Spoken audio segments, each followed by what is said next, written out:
आज भैया सूरज का जो कलर है वो वाइट कलर का हो रखा है। मैंने तो नहीं देखा कभी ऐसा। ये देखो वाइट कलर का सूरज। अर्ली मॉर्निंग का टाइम है जयपुर में,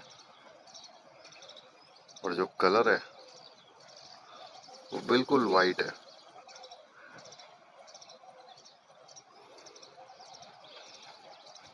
है ना? अद्भुत।